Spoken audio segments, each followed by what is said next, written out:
Gracias por continuar con nosotros aquí en A las 8:45 y seguimos hablando de otro de los temas que es realmente importante en la coyuntura guatemalteca, sobre todo porque se contempla iniciar ya con la discusión de las reformas al sector justicia en la Constitución Política de la República de Guatemala. El día de mañana se estará llevando a cabo un seminario, un evento en el cual se podrán discutir cuáles son los temas que deben de ser considerados y cuáles son los que podrían ayudar a que el sistema de justicia en nuestro país sea mucho más eficiente. Para poder hablar de estos temas nos acompañan dos panelistas del evento que se estará llevando a cabo mañana martes. Ellos son Hugo Lorenzo desde Uruguay, experto en reforma judicial en América Latina y también en África, y también el señor Sergio García Ramírez, presidente de la Corte Interamericana de Derechos Humanos en el periodo del año 2004 al 2007. Alejandro inicia con las preguntas. Buenas noches y bienvenidos a ambos. Gracias. ¿Han tenido ustedes oportunidad de revisar la propuesta que se está discutiendo en el caso específico de Guatemala? Y de ser así, ¿cuál sería su opinión al respecto? Sí, hemos tenido la posibilidad de leerla desde nuestros países. Y bueno, realmente es muy importante. Es muy importante en la medida en que pueda servir para los grandes fines del sistema de justicia.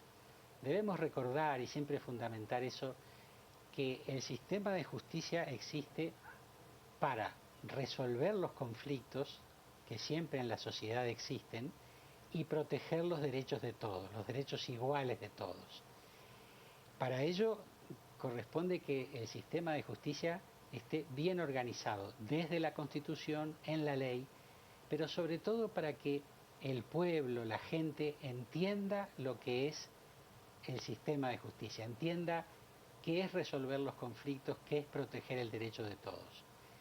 Y hay que partir de ese gran asunto de la independencia judicial. Después podríamos hablar un poquito más de eso. Yo quisiera enfocarme en ese tema porque en el caso específico de Guatemala, una de las críticas principales es el hecho de que el proceso de designación, particularmente de magistrados de Corte de Apelaciones, de Corte Suprema particularmente, está muy politizado y por lo tanto sujeto a influencias tanto de intereses políticos y otros intereses que permean en la política y que influyen en la designación de jueces, que luego pues se llega a situaciones donde se pagan favores, donde se garantiza impunidad, etcétera, etcétera. Ese es el caso peculiar de Guatemala. En la experiencia que ustedes han tenido en América Latina, ¿qué casos exitosos podrían mencionar o recomendar de procedimientos de designación de magistrados de corte que pudieran garantizar una mayor independencia, no solo funcional, sino de criterio también y de influencias? Mire usted, ese es un tema muy complejo, muy difícil y de mucho tiempo atrás. Todos los sistemas que se han emprendido para la designación de juzgadores tienen sus quiebres, tienen sus fallas. Algunos tienen grandes ventajas. Yo creo que en América Latina se ha avanzado de una manera apreciable en términos generales. No quisiera ser el juez de ningún país en particular, pero se ha avanzado de una manera positiva. Yo podría citar el caso de México, refiriéndome a los altos jueces, a los jueces de la alta magistratura, de la Suprema Corte de Justicia de la Nación. Allá no tenemos Corte Constitucional y Corte Suprema como acá y en otros países, sino solamente una Suprema Corte de Justicia. Hubo reformas constitucionales en 1994, 95 para afinar el sistema de elección de juzgadores y reducir el tamaño de la Suprema Corte. Y tengo la impresión de que los resultados, vamos, es mi convicción personal, de que los resultados han sido positivos.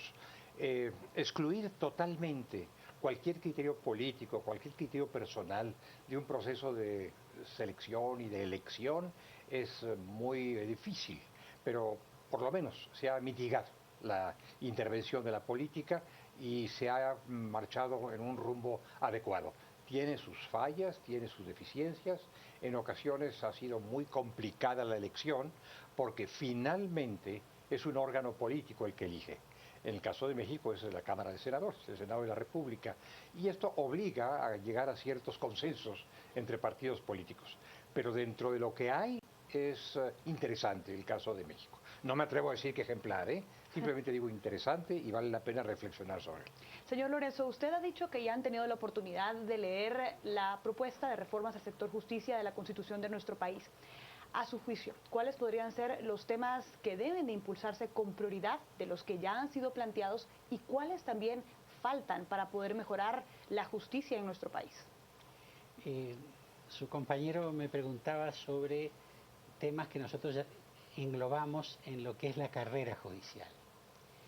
Y creo que en general, no solamente en Guatemala, sino en todos los países en que he trabajado o a los que he visitado o los que he estudiado, siempre hablamos de un trípode.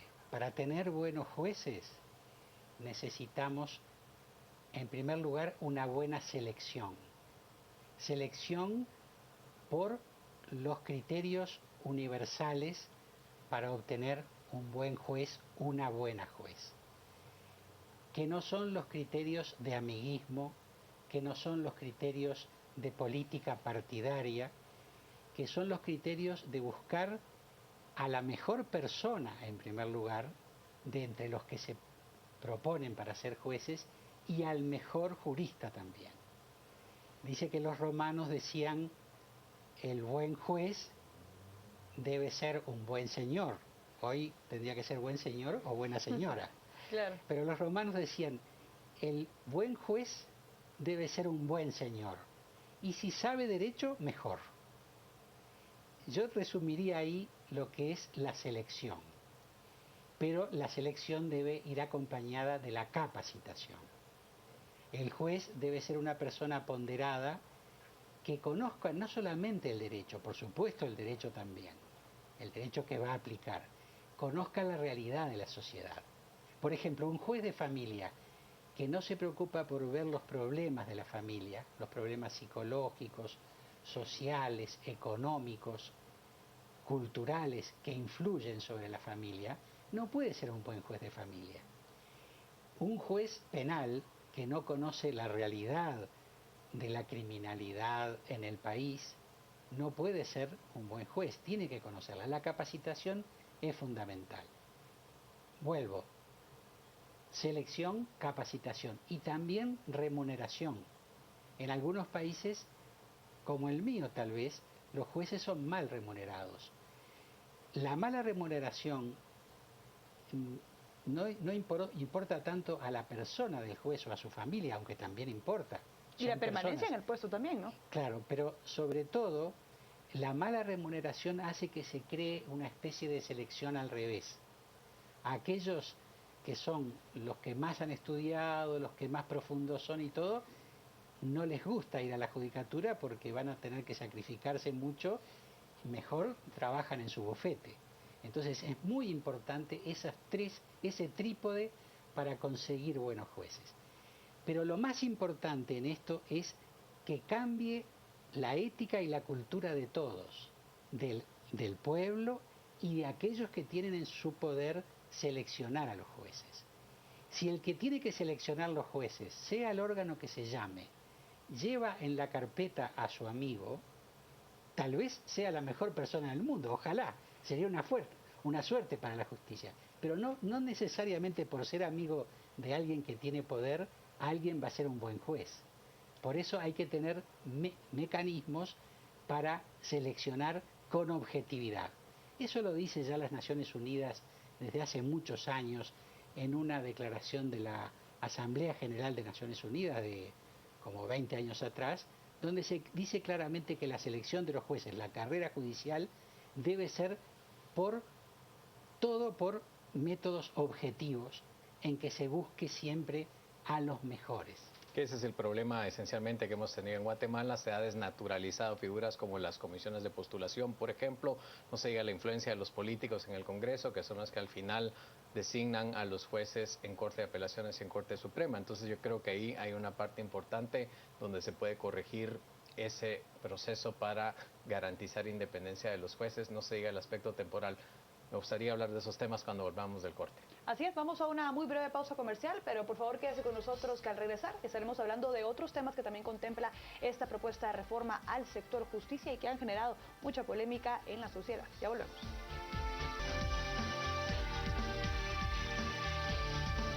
Continuamos con más para usted aquí en A las 8:45 y veamos cuáles son algunas de las opiniones de nuestros televidentes sobre esta discusión. Comenzamos con Alejandra. ¿Qué le dicen a los opositores a las reformas para el sector justicia? Raúl, ¿es aconsejable la intervención de la academia en la postulación y selección de jueces y magistrados? Y por último, Ana Guerrero, ¿por qué no hay nadie del organismo judicial en el foro sobre reformas de justicia de mañana? Son estos los comentarios que tenemos para ustedes, Ana Lucía. Gracias, Rocío. Seguimos aquí en la discusión de A las 8:45 y hay que considerar algo muy importante. Guatemala es un país multicultural y esto ha generado muchísima polémica en la discusión de estas propuestas de reformas al sector justicia en la Constitución, específicamente por uno, que es el derecho indígena. Ustedes con su experiencia y al conocer muchos otros países con complejidades culturales parecidas a las de Guatemala, ¿cómo está de avanzado el tema del reconocimiento del derecho indígena? ¿Ha generado igual de polémica y discusión? Pues este podría ser un punto que pudiera hasta votar el avance de las reformas en nuestro país. Iniciamos con usted, señor Rafael. Muchas gracias. Déjeme decir una cosa antes de responder directamente a su pregunta en la medida de mis posibilidades. Yo tengo un alto concepto acerca de este proyecto de reformas constitucionales. Me parece que es un proyecto inteligente, valiente. No me toca a mí, sino a ustedes, decir si es congruente con las necesidades, espero que lo sea, de Guatemala, pero me parece que es un proyecto de avanzada. Ojalá pueda prosperar. Y dentro de ese gran proyecto, que abarca muchos temas, muchos puntos, se encuentra este del derecho indígena o de la jurisdicción para indígenas, o que toma en cuenta con particular acento a los grupos indígenas y a los integrantes de esos grupos. En muchos países americanos, como ustedes saben, hay una presencia muy importante de comunidades indígenas. Guatemala es un caso, Bolivia también, Perú, Colombia, México, desde luego. En otros quizá no sea tan intensa la presencia de los indígenas.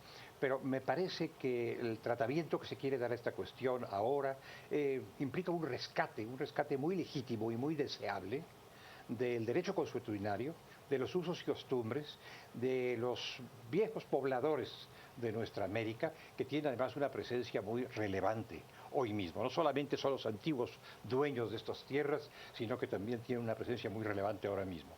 En varios países se ha avanzado en esta materia. Ojalá que lo pueda hacer Guatemala. Creo yo que esto es muy legítimo y que va en la tendencia de una corriente importante, que es el de reconocer, bajo un criterio de especificidad, las diferencias que pudieran mediar en el seno de una sociedad entre distintos grupos que constituyen esa sociedad. Estimo yo que es un paso importante. Ojalá que lleve adelante, ojalá que se pueda conseguir. Sé que hay mucha polémica, sé que hay una gran discusión. La hubo en México hace ya un buen número de años, cuando esto se transformó en una reforma constitucional. Nuestro artículo segundo constitucional aborda este tema, pero me parece que los resultados han sido buenos. Claro, México es una federación, entonces se aplican leyes a la federación en su conjunto y otras de carácter estadual, de carácter regional, más específico, pero el gran balance va en el camino correcto. Soluciones totales, de ninguna manera. Estamos en ese trance. Ese es el trance que creo yo está tratando de emprender ahora Guatemala. Ojalá que haya éxito. Señor Lorenzo, con su experiencia en países de América Latina y también en África, como decíamos, con países que tienen características muy similares a las de Guatemala, ¿cómo ha avanzado este mismo tema? El tema del derecho indígena. Sí. Bueno, yo creo que Guatemala nos ha enseñado a los demás países. Yo tengo nacionalidad española también. Y si ustedes escuchan la televisión española o ven los diarios, ven que allá se discute si hay varias nacionalidades, si tiene que haber una federación, algunos lo defienden, y bueno, y también se llega al otro extremo de cierto separatismo. Sin embargo, aquí, en Guatemala, hoy se admite que Guatemala es un conjunto de naciones. Yo una vez vi al presidente de la República aquí, en el Ixil, llamando ustedes miembros de la nación Ixil.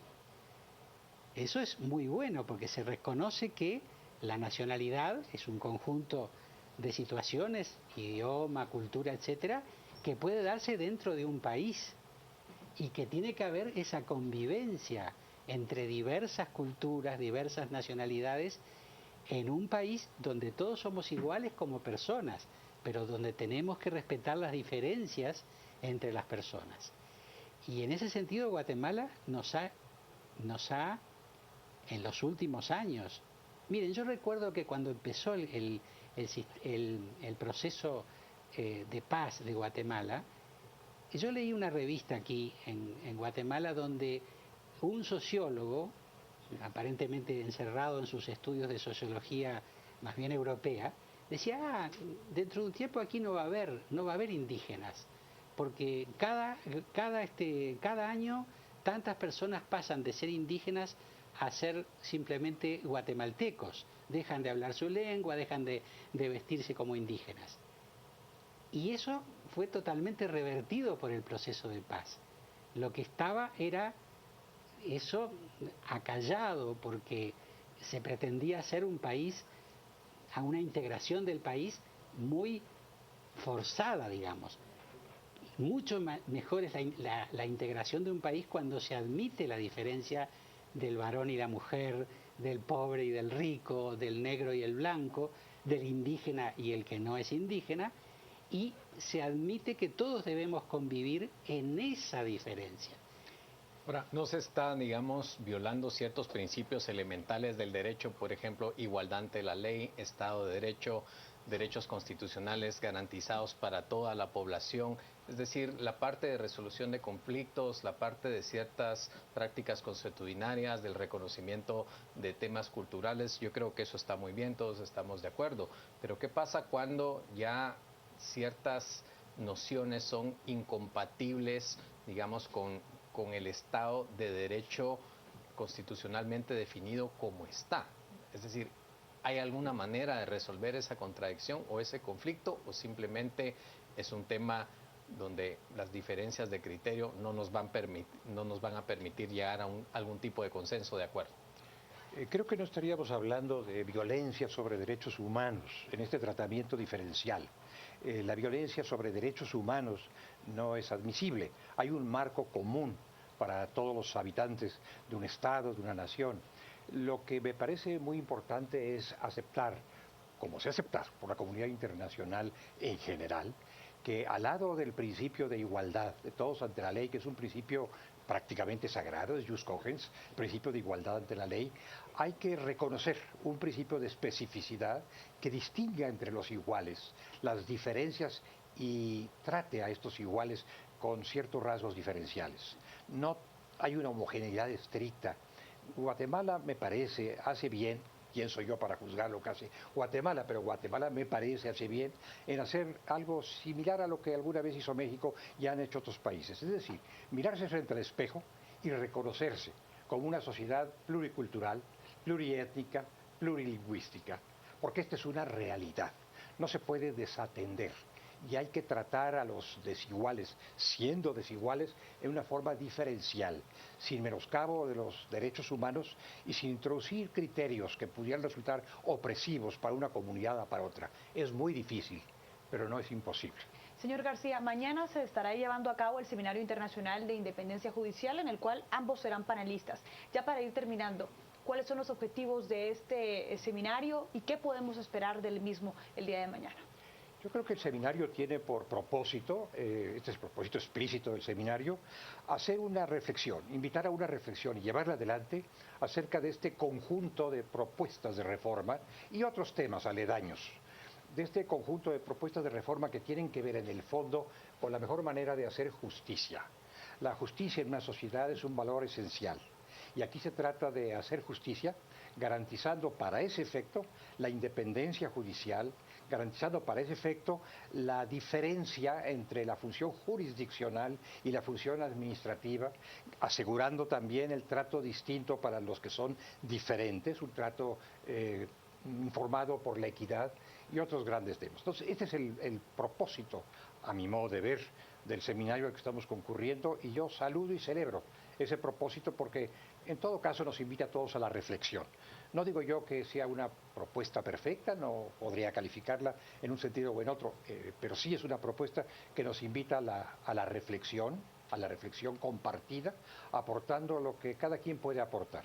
Para mí ha resultado muy interesante leerlo. Muy brevemente, ya para concluir, Uruguay tuvo una experiencia interesante en el tema de los procedimientos, cambio a sus normas procedimentales, particularmente los juicios civiles orales a la vanguardia de América Latina. Este es un tema clave para mejorar cualitativamente la función, la operatividad de los jueces. Ciertamente, ciertamente que es muy importante la simplificación de los procesos. Nosotros venimos de una... Bueno, yo tengo doble nacionalidad, uruguaya y española. Venimos de una tradición española que consistía en que hay que cuidar mucho las garantías del debido proceso, lo cual está muy bien. Pero, por ejemplo, en Estados Unidos, que se hacen estadísticas para todo, se ha demostrado que un 75, 80 y a veces 85% de quien inicia un juicio tiene razón. Es raro que el que inicia un juicio no la tenga, puede creer que la tiene o puede simplemente iniciar un juicio por venganza o por odio, por miles de razones. Pero ¿qué pasa? Cuando se aumentan y se multiplican las garantías, se le está quitando la gran garantía del proceso a quien tiene la razón, que es el 85%. Entonces hay que simplificar los procesos. Los procesos no pueden demorar años. Los seres humanos tenemos un tiempo de vida limitado. No puede ser que un juicio que empieza hoy lo terminen mis nietos. Como sí sucede casi que aquí en Guatemala. Queremos agradecerles a ambos por haber estado con nosotros en esta ocasión y aceptar la invitación de estar aquí en a las 8:45. Nuevamente bienvenidos a Guatemala y mañana pues estaremos teniendo muchas más noticias acerca de cómo se ha llevado a cabo este seminario, qué propuestas se van realizando y por supuesto a qué consensos se llegan después de todas estas ponencias. Pero aquí en Casa de la Antigua hay mucho más, así que Mario Rosales a las 10 p.m. ya está listo. Mario, ¿cuáles son los temas a abordar a continuación?